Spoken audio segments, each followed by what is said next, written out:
Olá meninos, tudo bom?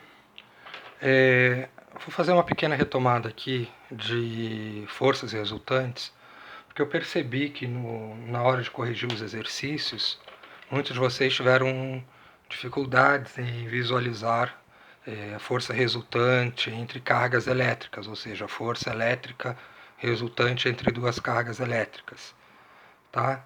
Então, vou fazer essa pequena retomada aqui rapidinho, e depois a gente vai fazer outros exercícios de força elétrica, com mais de duas cargas, com mais de dois corpos, e vamos aplicar todas essas definições aqui, ok? Então vamos lá. Primeira situação é quando eu tenho forças de mesma direção e mesmo sentido.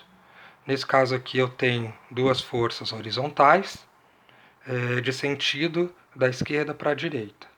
Tá? Mesmo sentido, a força resultante é a força F1 mais a força F2. Só somar as duas forças. A força resultante nesse caso aqui, ela vai ser da esquerda para a direita. Se as duas forças tivessem ido da direita para a esquerda, a força resultante seria da direita para a esquerda. Se as forças estivessem na horizontal, a mesma coisa. Força resultante de cima para baixo ou de baixo para cima, não importa aí, dependendo aí do sentido. Mas lembrando, mesma direção e mesmo sentido é só somar as duas forças. Ok? Segundo caso, mesma direção, mais sentidos opostos. Nesse caso aqui eu coloquei dois exemplos. A força F1 indo para fora, ou seja, da direita para a esquerda. A força F2 também indo para fora, só que da esquerda para a direita. E a de baixo, as duas forças indo para dentro, uma da esquerda para a direita, outra da direita para a esquerda.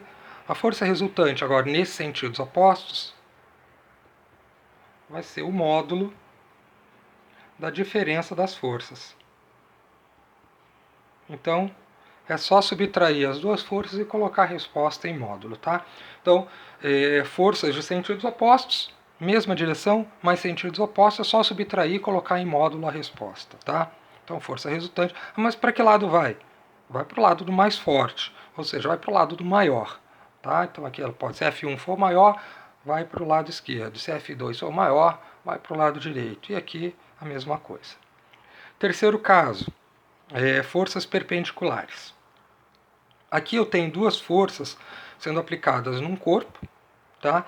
E o ângulo entre elas é de 90 graus, por isso que são perpendiculares. Perpendicular, ângulo de 90 graus. Nesse caso aqui, para eu calcular a força resultante, eu vou primeiro montar a força resultante. Como é que eu faço? Eu pego e calculo. Vou fazer aqui uma reta paralela à força F2, tá? Pegar, fazer uma reta, um vetor paralelo à força F1,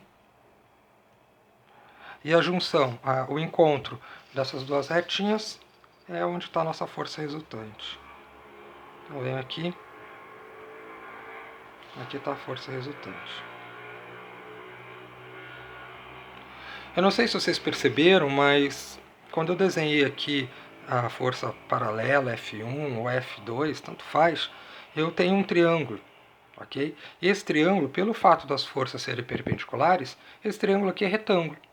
Então, para eu calcular a força resultante, eu tenho um cateto, e a força resultante é a hipotenusa. Então, nesse caso aqui, é só aplicar o teorema de Pitágoras. Força resultante é igual a raiz quadrada da força 1 ao quadrado mais a força 2 ao quadrado. Ok? Se esses dois vetores estiverem um para baixo e outro para o lado, mesma coisa, a força resultante vai ficar para baixo. Tá? Então não muda muita coisa não. A aplicação para eu calcular o módulo da força é só aplicar o teorema de Pitágoras.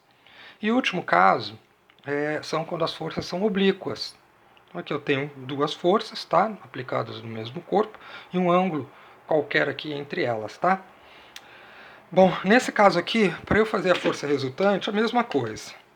Eu vou desenhar um vetor paralelo à primeira força.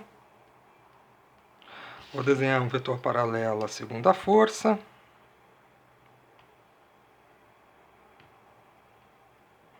ok?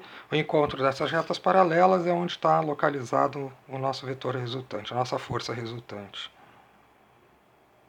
Ok? Aqui está a força resultante.